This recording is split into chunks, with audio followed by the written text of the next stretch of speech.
¿Cómo puedo hacer que diferentes dispositivos de diferentes fabricantes al final del día puedan estar integrados en una solución? Y eso es algo que le ha costado mucho trabajo a la industria de la seguridad. Muchos se quedaron con la parte análoga. No se alcanza a comprender que la seguridad ya no solamente es el tema de la puerta. O sea, alguien puede agarrar una computadora y hackearte como tal a ese nivel. Hackearon todo eso. Hackearon, llegaron hasta el control de los PLCs. Que para que esto pueda operar necesita energía. Imagínate que un quirófano se te va la energía. Ya pasó. Identificar esos posibles riesgos que puedes tener tú en tu instalación. La primera etapa que ustedes llegan es: aquí le hace falta esto, estas condiciones son los sí, pero sustentado en algo, sustentado en una metodología para poder llegar a ese análisis de riesgo y a partir de ahí poder determinar de qué manera vas a mitigar esos riesgos. No necesariamente esos riesgos los vas a mitigar a través de tecnología, eso es mentira. Basta una distracción de una llamada y que en ese momento te llegue un mensaje de alguien que según te quiere entregar un paquete y que por alguna razón te envía un código y en ese momento aceptaste el código, no tienes la doble verificación en tu WhatsApp y toman tu cuenta.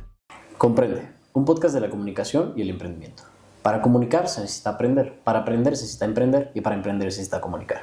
El día de hoy tenemos el episodio 51.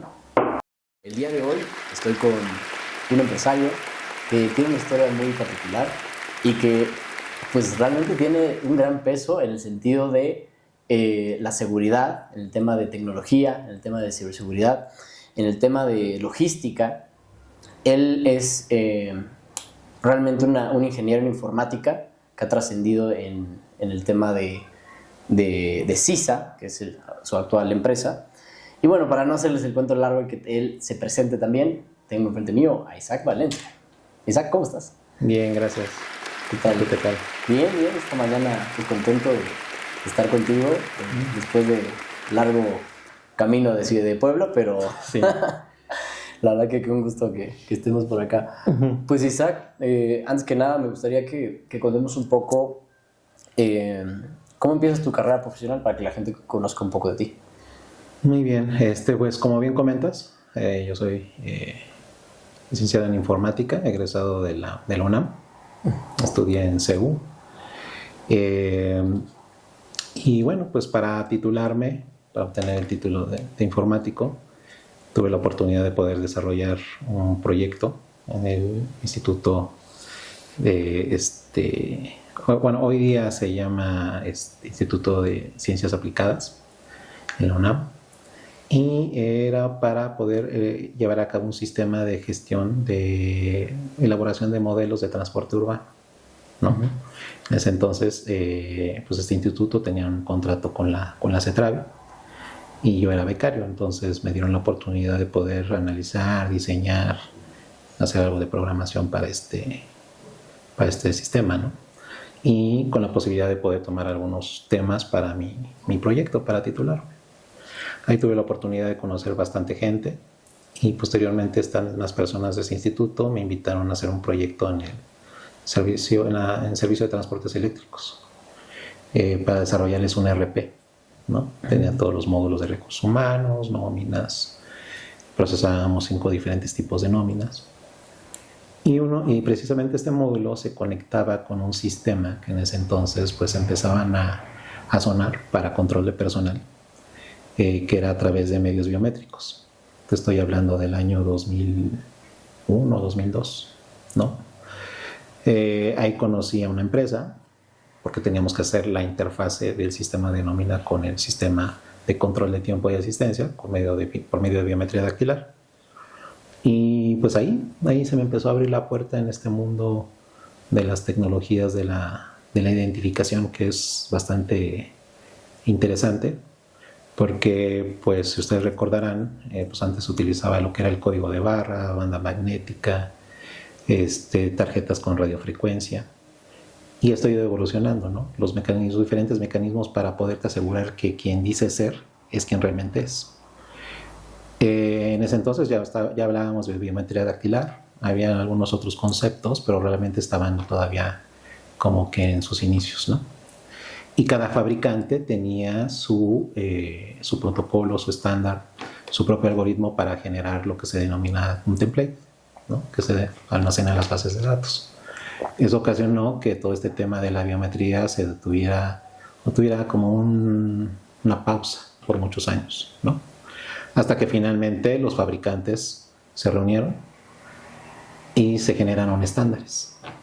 ANSYS, estándares que permitieron tener un concepto que se denomina interoperabilidad, que es que sin importar el fabricante del origen de tu template, no solamente de huella dactilar, sino de cualquier otro rasgo biométrico, sean compatibles, ¿no? Uh-huh. Entonces eso le vino a dar un nuevo impulso a esta tecnología, ¿no? Entonces esto fue ya, estoy hablando de esto que ya fue hace como 6-7 años. Entonces eso ya le dio un impulso a un uso más común de estas tecnologías, ¿no? Sin embargo, pues la realidad es que no solamente es ese tema, ¿no? Sino también viene el resguardo y el aseguramiento de la integridad de esos templates, que es el principal reto que se tiene hoy día, ¿no? Sobre todo por la infraestructura que se necesita para poder asegurar esa integridad, que no, pues en muchas ocasiones no se cuida eso, ¿no? Y después vienen pues el robo de las bases de datos, con todo lo que se pueda llegar a generar de eso, ¿no? Porque con un biométrico hoy en día y cada vez más estamos a la oportunidad de que puedas abrir una puerta o puedas pues registrarte como hoy en día lo hacen con CISA en un aeropuerto, ¿no? De trabajo. Uh-huh. Aquí. Y en ese sentido, ¿tú ya veías para dónde iba el emprendimiento? ¿Tú? Sí, la realidad es que me invitaron a esta organización. Estoy hablando del 2002. Tenía 22 años. Para mí fue algo pues novedoso, ¿no? Tenía acceso yo les llamaba juguetes, ¿no? A dispositivos por parte de fabricantes extranjeros que iban, nos dejaban los dispositivos y nosotros podíamos hacer pruebas con ellos, ¿no? Entonces estar ahí, pues te podía ir horas, ¿no? Había veces que no me daba cuenta, era medianoche, 1, 2 de la mañana, y yo seguía haciendo pruebas, ¿no? Pero eso me sirvió para de alguna forma entender cómo a través de protocolos abiertos, que es algo que en ese entonces no era tan común, porque cada fabricante estaba cerrado. Uh-huh. Entonces, si tú ponías una solución de un determinado fabricante, forzosamente tenía que ser todo de ese fabricante, ¿no? Entonces eso obligaba a que el costo aumentara, el precio de venta, porque dependía de ese fabricante cuando tú te casabas con uno de ellos. Y por eso era tan caro, ¿no? Por eso era tan caro, ¿no? Hoy día ya no. Tienes que trabajar en lo que se denominan arquitecturas abiertas, porque si no quedas fuera del mercado, ¿no? Y los fabricantes ya lo entendieron. Tan lo entendieron que empezaron a generar no solamente su producto, sino a dar la oportunidad de poder hacer uso de componentes, componentes de software, APIs, SDKs, para que tú los puedas integrar, ¿no? Entonces eso es lo que siempre a mí me llamó la atención. ¿Cómo puedo hacer que diferentes dispositivos de diferentes fabricantes al final del día puedan estar integrados en una solución, ¿no? Entonces, la verdad es que eso, tuve bastante experiencia en esta organización en la que estuve casi 9 años, y haciendo integraciones en diferentes industrias, ¿no? Farmacéuticas, petroleras, estadios de fútbol, haciendo este tipo de integraciones, donde no solamente era el biométrico, o era el servidor, era cualquier componente que pudiese ser integrado, ¿no? De torniquetes, controladoras, diferentes componentes, cámaras. En ese entonces pues las cámaras iban a un DVR, después evolucionaron los NVRs y ahora tienes pues ya software que puedes tener en un servidor, ¿no? Entonces, digamos, ya todo está montado sobre una infraestructura de TI, y eso es algo que le ha costado mucho trabajo a la industria de la seguridad, porque muchos se quedaron con la parte análoga, ¿no? A pesar de estos tiempos, que ya llevamos un rato y que ya estamos hablando de inteligencia artificial y todos los conceptos, todavía no se alcanza a comprender que la seguridad ya no solamente es el tema de la puerta o el tema del guardia intramuro, sino que ahora para, por ejemplo, un gerente de seguridad corporativa, eso pues, ya digamos que es lo de menos. El tema es que se te pueden meter pues, por la red de datos, por el correo electrónico, ¿no? Algún puerto que quede expuesto, alguien puede entrar y pues los casos más conocidos pues tienen que ver con datos, ¿no? Con bases de datos, con servidores que te los puedan secuestrar. Pues sí, te afecta, ¿no? Ahí está, te piden un rescate por tu servidor, ¿no? Pero esto todavía lo podemos llevar a un escenario todavía más crítico. Y en este punto, CISA, entre las líneas diferentes que tiene, sobre todo en el digital, ¿qué soluciones le ofrece como tal? Para que la gente también comprenda, ¿no? lo que la empresa hace como misión. Pues mira, te voy a poner un ejemplo de hace 2 años. No, nosotros no participamos, pero está documentado, lo pueden buscar en redes sociales. Hubo un evento con una infraestructura de transporte de gas, ¿no? No en México, en otro país. Ok. Estos amigos llegaron hasta los PLCs que controlan las válvulas de esa pues, de distribución del gas. O sea, hackearon todo eso. Llegaron hasta el control de los PLCs. Entonces, un PLC es un dispositivo de control, ¿no? Un programable, lógico. Entonces llegaron ahí y pues este dispositivo pues tiene una serie de reglas de negocio definidas para automatizar la operación. Pero si alguien llega y toma control de él, ajeno, y ya no te deja operar, pues te puede detener tu operación, tu flujo, ¿no? Entonces, imagínate llevar ese escenario a niveles industriales, en donde paren tu línea de producción, ¿no? Puede ser catastrófico. O sea, alguien puede agarrar una computadora en una conexión y hackearte como tal a ese nivel. A ese nivel, claro que sí. Si no tienes ciberseguridad. Si no tienes el cuidado, en este caso, toda la estructura, digamos, estándares, inclusive hay ISOs, que en este caso te dan las bases para tú establecer tu modelo de protección, ¿no? Obviamente, previo a eso, pues hay un análisis de vulnerabilidad, identificas tus riesgos, haces todo, ves cómo mitigas esos riesgos, ¿no? Pero sí, pues es una realidad, ¿no?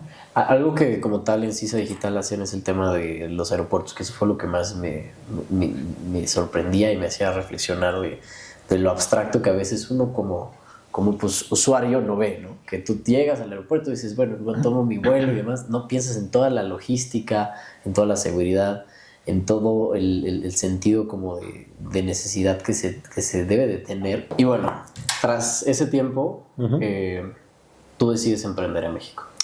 Sí, la verdad es que en esta organización que estuve, que te comentaba, tuve oportunidad de hacer varios proyectos y ocupar diferentes posiciones a la dirección de operaciones.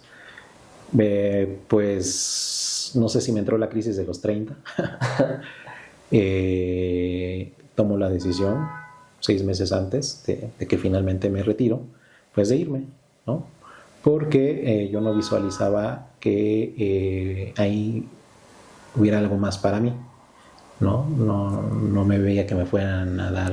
O sea, allá arriba de mí estaban los dueños, entonces no había manera. Pero igual recomiendas, yo creo que una persona que se meta a una empresa aprenda sobre la industria, sobre todo el negocio y después decida emprender, ¿no? Porque tal vez si hubieras emprendido antes de todo esto hubiera sido más complejo. De hecho, va a sonar curioso, pero yo eso siempre lo estoy fomentando aquí, con mis colaboradores, que algunos de ellos pues, se han convertido en socios en alguna de las otras empresas.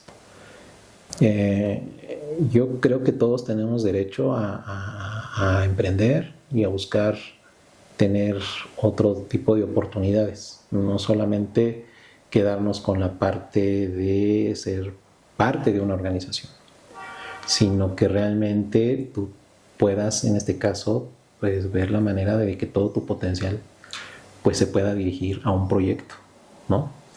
Y en este caso tomé en ese entonces la decisión de crear CISA, ¿no? 2011. Abril de 2011. Y pues a partir de ahí, pues yo siempre he visto esto como una alberca sin fin, ¿no? Te avientas, nadas y nadas y nadas y pues realmente nunca llegas al otro lado. O sea, es un proceso de constancia, perseverancia. Muchos me califican de necio, Es bueno tener ahínco, la verdad. ¿no?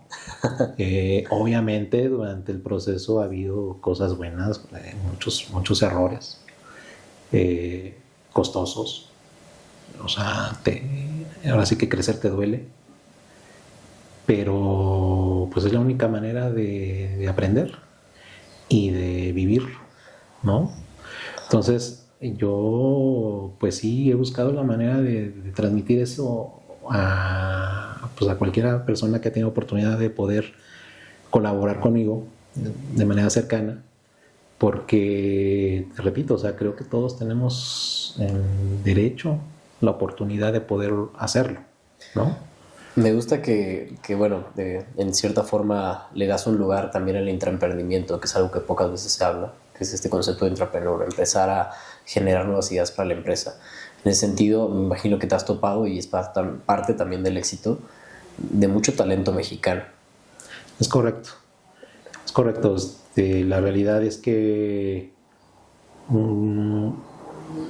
pues he tenido oportunidad de tener colaboradores tanto de la UNAM, del POLI, algunos de instituciones privadas.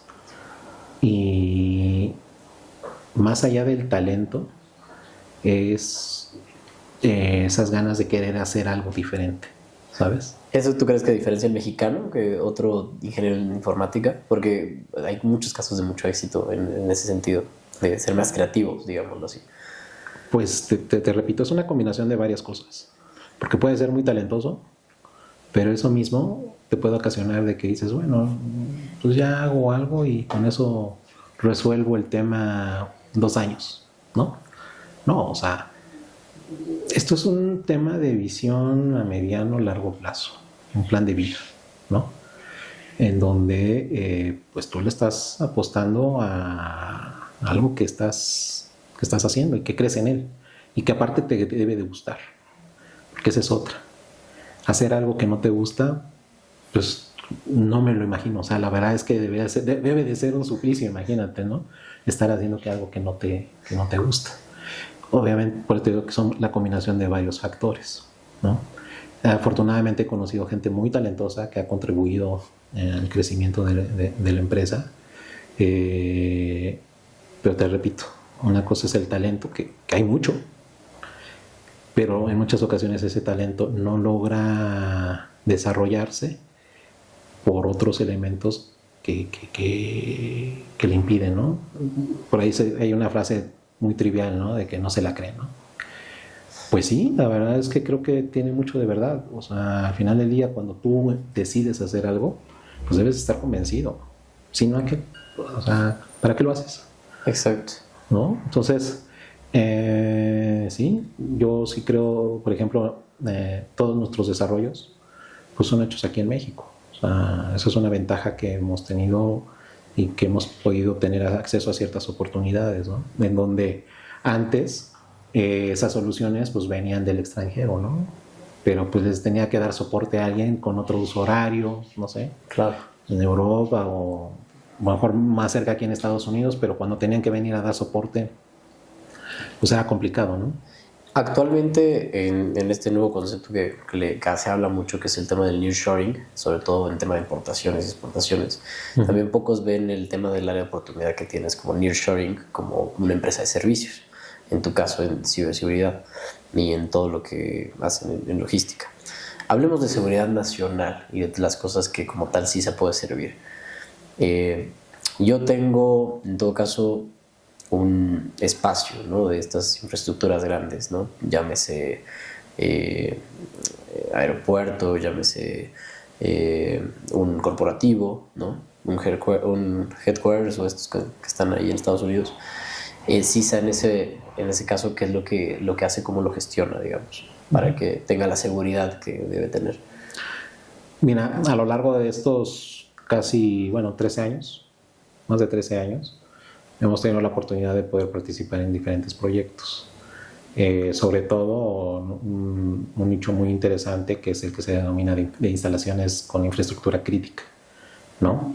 Que como bien comentas, pues cualquier incidencia o situación que se puede llegar a presentar ahí, pues tiene un impacto muy relevante, ¿no? En la operación o en la seguridad de este mismo lugar, ¿no? Entonces, sí, la verdad es que a lo largo de estos años hemos tenido la oportunidad de poder integrar hasta 16 diferentes tipos de sistemas que yo englobaría en 3 grandes grupos, ¿no? Que es la parte de seguridad electrónica, todos los componentes que pueden existir, los más comunes, pues CCTV, control de acceso, protección perimetral, detección de objetos y sustancias prohibidas, ¿no? O sea, para que alguien entre a su lado operativo y que no sea otra persona que no es parte de la nómina. Ese puede ser un caso de uso, ¿no? Pero algo que yo mencionaba y que es muy importante, que ahora toda esta infraestructura está montada sobre otra infraestructura que es la de tecnologías de la información. Hoy día tienes biométricos que pues, se suben a la red de datos. Tienes paneles de control que se suben a la red de datos. PLCs, sensores, cámaras, todo se sube a una red de datos. Al final del día pasa por una infraestructura de TI, ¿no? Y entonces también tienes que visualizar toda esta infraestructura de TI como parte de todo este conglomerado. Porque al final del día, el día que te tumben un switch de 48 puertos, pues en ese momento pierdes visibilidad, puede ser de 48 cámaras. En ese momento. Nada más con perder un dispositivo que fuese switch, ¿no? Entonces, en muchas ocasiones perdemos de vista qué es lo que está detrás de todo esto. Y te fuiste a un escenario muy tranquilo, porque sí, claro, pueden pasar cosas mucho más complicadas como un choque de aviones, digamos, un atentado. No, al final del día, hoy, lo que te mencionaba, al estar todo montado ya sobre la infraestructura de comunicaciones, aun cuando lo tengas tú en una red privada, pues al final del día hay salidas, ¿no? En algún momento te conectas al mundo exterior, ¿no? Entonces es susceptible de que en algún momento puedan ser atacados, ¿no? Entonces, por otro lado, tienes otro grupo de componentes que es toda aquella infraestructura que le da soporte tanto a la seguridad electrónica como a la infraestructura de TI. ¿A qué me refiero?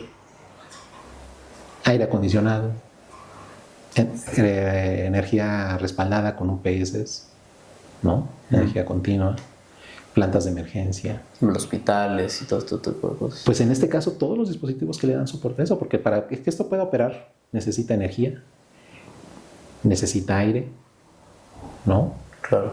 Un quirófano, por ejemplo. Y imagínate que un quirófano se te va la energía. Porque alguien te movió ahí en las Porque cosas. alguien, fíjate, y ha pasado, va a sonar chusco, ha pasado, imagínate un gran corporativo, 30 pisos, y hacia abajo 10 sótanos. Pues resulta que el BMS, que es el Building Management System, el que controla todo este tipo de dispositivos, pues lo tiene el de mantenimiento en el piso -8, ¿no? Por ahí ya lo tienen ahí arrumbado. El amigo que ve la parte de infraestructura de TI, quizá él sí está en el piso 2, 3 en su site, ¿no? Y el de seguridad, pues lo pusieron en el -1, ¿no? Con su centro de monitoreo, sus camarizos. Sí. Ahí bonito, ¿no? Pero pues resulta que el encargado del BMS, pues nunca se dio cuenta, o en este caso, no tuvo un indicador, una telemetría que le indicara que la planta de emergencia, su tanque de diésel, pues ya nada más tenía unos cuantos litros. Entonces hubo un apagón, entraron los UPS, se soportaron 15 minutos, pero no regresó la energía eléctrica, tienen que entrar las plantas de emergencia. Pues resulta que no tenías el diésel, nunca entraron las plantas de emergencia. Y en ese sentido, ¿qué haces? O sea, porque, perdón, en materia reactiva, y algo que cito que tú dijiste, era, muchos se enfocan en la parte reactiva, cuando pasa un problema de seguridad. O sea, que todos dicen, pues ¿qué se hace cuando el niño le pasa esto? ¿Y qué se hace cuando... Ya se acabó el niño, ¿no? Sí, exacto. Y pocos piensan en la parte preventiva. ¿Cómo previenes, digamos, este tipo de situaciones? Mira, al final del día, te mencionaba que mucha de nuestra labor viene desde la identificación de esos posibles riesgos, ¿no? A través de un análisis de vulnerabilidad, ¿no?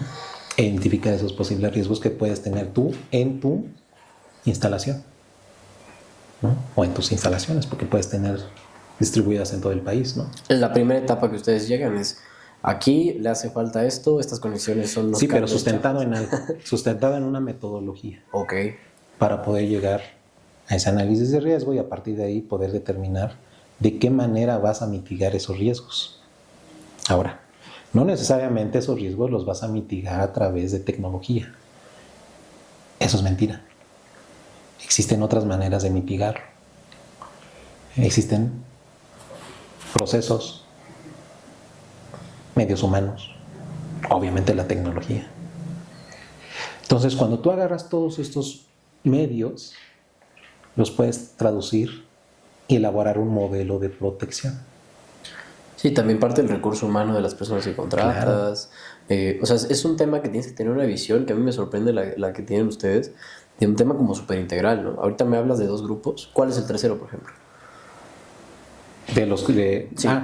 Yo te hablaba de la parte de todo lo que le da soporte a todo esto. Que en muchas ocasiones se obviaba y se decía, pues yo tengo energía eléctrica.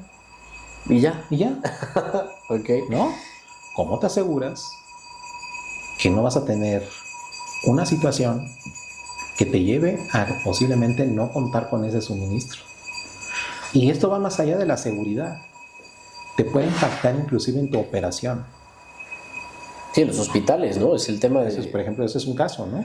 De que el quirófano se queda sin luz porque alguien no tenía la seguridad. Imagínate correcta. Un alto horno. Si los ubicas, un alto horno, donde se genera ya las barras de acero, ¿no? ¿Sabes cuántos sensores se necesitan para manejar un alto horno? No, imagino que muchísimo. Valores, indicadores, más de 2000, que deben de estar llegando información en tiempo real. ¿Por qué? Porque eso te va a determinar la velocidad de la banda, de salida, de entrada, la temperatura, o sea, todo eso, las calderas, o sea, todo lo que te integra, deben de arrojarte esas telemetrías que al final del día, al pasar por un programa en donde te valida todos esos set points y te dan viabilidad para la operación del horno. Ese es un caso, pero sí, tienes N, ¿no? N casos. Entonces, sí se vuelve importante el hecho de que todo esto lo puedas llegar a tener integrado, que ahí es donde nosotros entramos. Y para nosotros se nos hace un proyecto interesante. En muchas ocasiones, luego, pues en reuniones y así, me dicen, ay, ¿tú a qué te dedicas? Pues temas de seguridad electrónica. vendes cámaras.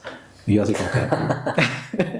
Es que no dimensionas, ¿no? Y yo digo, pues a veces como el commodity, ¿no? Pues parte de la solución, ¿no? Si me la pides, te lo considero, te lo integro. No, nosotros venimos de toda esta parte de lo que te mencionaba, para poderte ofrecer ahora sí un modelo de protección y a partir de ahí poder determinar qué componentes son los adecuados para poder atender tu necesidad. Es una infraestructura de seguridad realmente. Es correcto, que realmente te resuelva y no te generarte o venderte un elefante blanco. Claro, que es la mayoría de lo que muchas empresas... muchas ocasiones pasa, ¿no? Es una tristeza cuando vas, te llaman, oye, fíjate que pues hace 2 años invertimos $1 millón, ¿no? En esto, ¿no? Y no está funcionando, ¿no? Pues igual no era lo que necesitaba. En seguridad, ¿no? Totalmente. O sea, digo, al final de cuentas pasa, creo que en todas las industrias también pasa en la publicidad, ¿no? Que les hacen un logo muy bonito, pero de ahí afuera no hay como las narrativas correctas en la comunicación y la comercialización. Pero en este sentido, me gusta mucho esta visión como tan tan grande que hay que tener para entender todo lo que se puede prevenir. Ujú.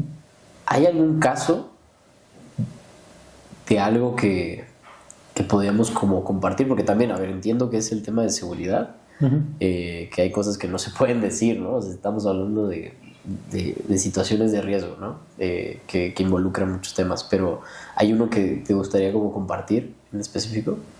Que haya sido como, jamás dimensioné que algo podía tener tantos problemas y necesitaba tanta seguridad. Pues mira, yo cuando llego a una instalación, cuando nos invitan a hacer recorridos, yo parto siempre de qué es lo que realmente se necesita. Puede haber dos casos. Una es que no hay intrusiones, otra es que no se salgan, ¿no? Son cosas diferentes. ¿Qué te puede servir el modelo?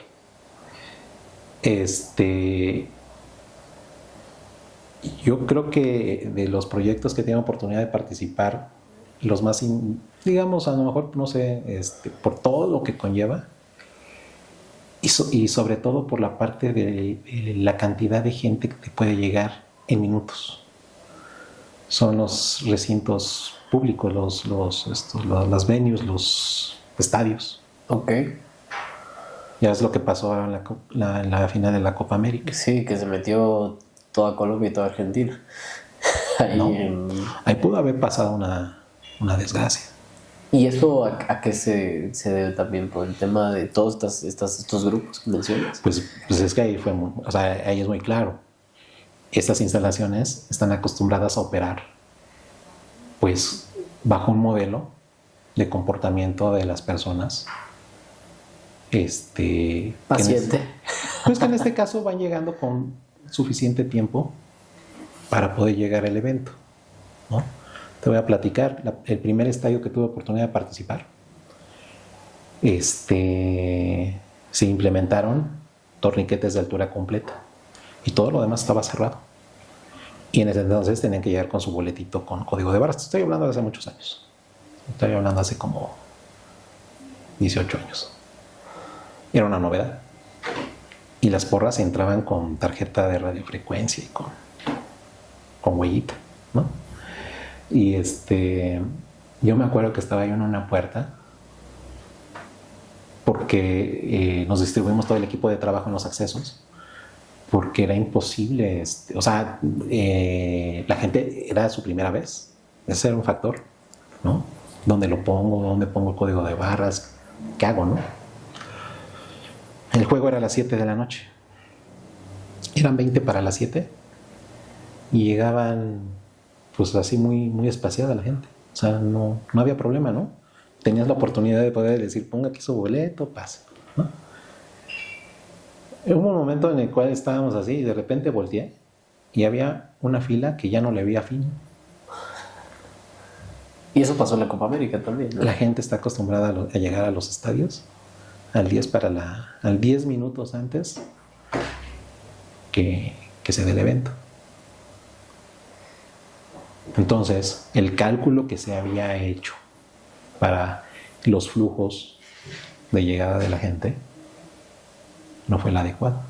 Sí, los servidores colapsan, la seguridad. El tema físico, o sea, por mera física de presencia, no podías pasar esa cantidad de gente en menos de 10 minutos por un torniquete. Y aquí me sorprende también el tema de que, a ver, gracias a Dios no pasó nada en la Copa América, pero también contemplemos todos los activos que están ahí, desde los mismos jugadores, ¿no? O sea, hoy en día lo que vale un jugador y todo por el estilo. O sea, si tú tienes esa inversión tan grande de infraestructura, necesitas la seguridad correcta. Por eso es que es muy importante hacer los análisis para poder identificar realmente qué necesitas. Otro escenario, una petroquímica, hace también muchos años.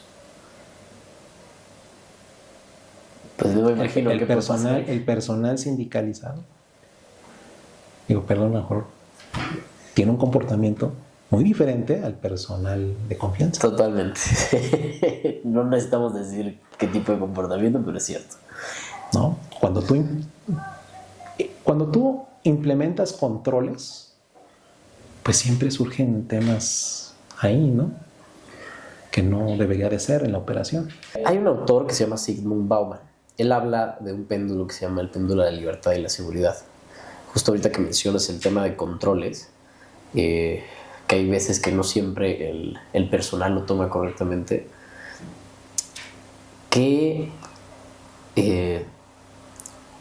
¿Cómo les explicas que la seguridad es tan necesaria? Porque sí lo es. O sea, ahorita mencionamos estados, o sea, se puede llegar a colapsar un país o una sociedad si algo o sea, alguien o algo, porque ahorita con la inteligencia artificial ya ni sabemos, pues llega a hackear todo esto. ¿Cómo se los comunicas? Es complicado porque basta una distracción de una llamada y que en ese momento te llegue un mensaje de alguien que según te quiere entregar un paquete y que por alguna razón te envía un código y tú estás distraído con otro tema y en ese momento aceptaste el código, no tienes la doble verificación en tu WhatsApp y toman tu cuenta. Y es algo que está pasando muy común ahorita en México. Ayer lo intentaron hacer a una amiga y me escribe bien asustada, ¿no? Digo, pues qué bueno que no lo hiciste, pero imagínate la cantidad de personas que están en el día a día atendiendo cualquier otro tema, con la cabeza llena de situaciones. Aquí mucho es de quien en este caso pretende hacer un daño, siempre está buscando la oportunidad. El beneficio. ¿No? Entonces aquí realmente lo conveniente es anticiparte con las herramientas que tengas a la mano para que eso no suceda. Y te repito, no solamente es tecnología, ¿no? Que puedas implementar múltiples programas para que te protejan. Son procesos que puedes implementar tú mismo en tu día a día, ¿no? Número no conocido, lo esperaría, quizá no vale la pena contestar, ¿no? ¿Solo por una llamada puede llegar a suceder todo esto? No, las extorsiones. Ah, bueno. Y también los links, ¿no? En ese sentido. Me llegó un link que dice que me gané algo y que porque le di clic ahí. O sea, y hay gente que aún sigue cayendo, ¿eh? O sea, vuelvo a lo mismo. ¿Y quién tiene la culpa ahí? ¿La red telefónica? ¿Tiene la culpa el sistema operativo del teléfono? No. Al final del día, te repito, o sea, son oportunidades que ven ellos. O sea, ellos siempre están viendo qué más, por dónde, qué oportunidades hay, qué me brinda. Ahorita, por ejemplo, el tema de suplantación de identidad, ¿no? A través de inteligencia artificial en las fotos. Que justo o los videos, ¿no? Llegar ahí. ¿Qué opinión te merece la inteligencia artificial y lo bueno y mala que puede llegar a ser esta herramienta? Pues mira, todo lo que hemos platicado es tecnología. Pero al final del día, no es que sea buena o mala. El tema es qué uso le das. ¿Sabes? No es ni buena ni mala. La base de datos, ahí está. ¿Qué haces tú con ese dato? Ese es el problema. ¿Hay inteligencias artificiales hoy en día que están abiertas? Es decir, o sea, no solo un chat GPT que tiene limitantes, sino otro tipo de inteligencias que tú les puedes preguntar cosas, porque dimensionemos un escenario habitual, ¿no? Que me mencionabas justo ahorita antes de empezar el podcast. Se vienen confiados de que el speech va a estar en ChatGPT y te metes a ChatGPT y buscas, hazme un speech para la siguiente conferencia. Pero también hay una persona que puede estar buscando en una inteligencia artificial, dame los 4 pasos para construir una C4, ¿no? En materia de esto, la herramienta y cómo lo llevas, cómo combates el crimen. O sea, no es pregunta que le haría a Batman. O sea, ¿cómo llevas ese nivel? Es que si el otro también puede pensar todo esto y puede utilizar las herramientas que yo sé, ¿Cómo le haces? O sea, de eso sí me sorprende y te lo admiro. Acuérdate que hay una teoría, no recuerdo el nombre, que indica que lo que tú estás pensando ahorita lo están pensando, no sé si 6 o 7 personas más en el mundo. ¿Sabes? Que el chiste está en la mesa y lo gana quien lo cuenta, ¿no? Y que lo implica. ¿No? Entonces, insisto, es una evolución constante. Te puedes hacer llegar de herramientas. Pero, digamos, quien va a estar buscando afectar, a eso se dedica. Y eso va a seguir. Y va a seguir sumando nuevas tecnologías, ¿no? Para hacerlo.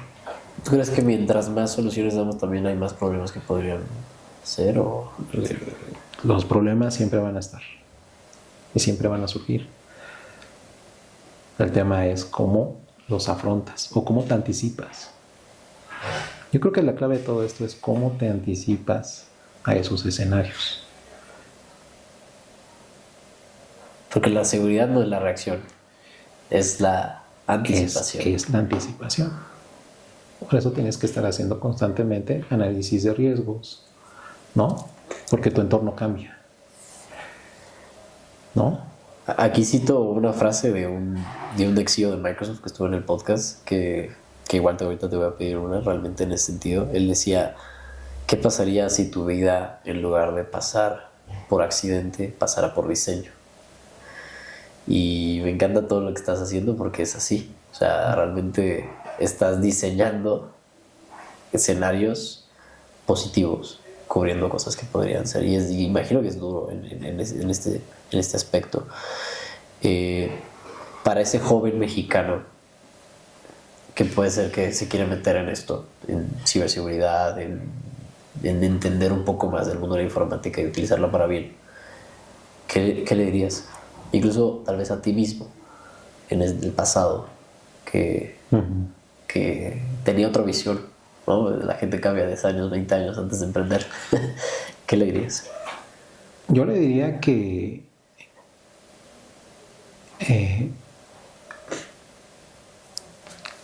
lo que llegase a pensar lo haga. ¿A qué me refiero?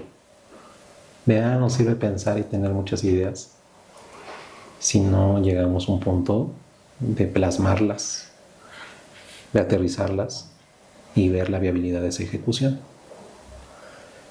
Mencionabas hace un momento un talento mexicano. Lo hay muchísimo, ¿no? Pero en muchas ocasiones nos quedamos limitados a lo que hay en nuestro entorno, ¿no? Y en muchas ocasiones pensamos que necesariamente lo que se hace en otros lugares es lo mejor, ¿no? Entonces, creo que cuando eres joven y tienes la oportunidad, de alguna manera, tienes que salir a ver qué hay allá afuera y cómo lo están haciendo, ¿no? Por ejemplo, China, ¿no? Cuando tú vas y tienes la oportunidad de estar en las calles de Shenzhen, te das cuenta que hay muchos garages en donde están armando dispositivos que quizá aquí podríamos estar armando o creando, diseñando a un mejor costo. Pero quizá nos limitamos y pensamos en que no es posible, ¿no? Entonces, yo creo que si de alguna manera las políticas públicas en temas de educación se logran enfocar en que podamos aquí producir realmente tecnología, en 15 años cambia completamente la realidad que aún hoy tenemos y con dependencia que tenemos tecnológica de otros países. Entonces, yo creo que la oportunidad está, pero hay que hacerlo. Regresemos al hecho en México, ¿no? Creo que eso sería bueno. todos Es lados. hecho en México, pero con productos que den valor. No es que no es que esté mal hacer Mazapanes. mazapanes, Claro. ¿no? Sí. Pero yo tendría que vender toneladas de mazapanes para poder tener un margen interesante. Que en un chip podría Que- cambiar. Que en un dispositivo el margen puede ser mayor.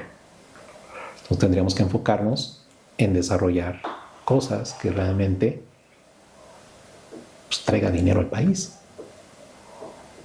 ¿no? Entonces es una combinación entre la parte tecnológica, capacidad de desarrollo de cosas de tecnología, pero en conjunto con un modelo de negocio, ¿no? Entonces como que nos cuesta trabajo engranar eso. A mí me ha costado mucho trabajo, Sí, lo comercial y la producción. ¿sabes? Entonces, si se logra hacer eso, generaría muchas oportunidades para mucha gente, ¿no? Y eso sería una cadenita. Y obviamente elevaría el nivel de vida en el país, ¿no? Sí, tenemos un México dividido en tres, me lo decía el embajador de México en Estados Unidos. O sea, tenemos el México indígena, el México del primer mundo y el México que cree que es clase media y no lo es. Y en este sentido, creo que lo que estás haciendo, la verdad, tiene mucho valor y agradezco que me des este espacio para poderlo platicar. Espero parte 2 también, porque sí creo que hay muchos temas que aún podemos tocar. Y pues nada, Isaac, la verdad que te agradezco. ¿Y cómo estás en redes? Para que te sigan por ahí. Bueno, no sé si quieres, a ti o a las empresas mejor. Pues en redes sociales está CISA Monitoring, en LinkedIn, en Facebook, ¿no? Nos pueden seguir y para que estén enterados pues de los trabajos que vamos realizando, ¿no? No todos, me imagino, pero Digo, en este caso, pues mira, sí, al final del día nos enfocamos a la parte del servicio, la parte técnica, ¿no? No damos más información, pero puede servir de referencia, ¿no? Sí, para impulsar y creo que motivar a muchas personas que, como han escuchado este podcast, han aprendido algo nuevo, se han inspirado y como la mayoría de lo que se intenta en cada episodio, pues lograr algo que trascienda, ¿no? Para México y para ellos mismos. Muy bien. Pues muchas gracias. No, muchas a gracias ti, por el tiempo. a la ti, oportunidad. Isaac. Y pues bueno, estamos en las redes sociales como Comprende Podcast también. Así que si este podcast, como lo menciono, les ayudó a inspirarse, educarse y comprender algo nuevo, pues compártanlo. La verdad que gracias, Isaac, por tu tiempo y nos vemos la próxima.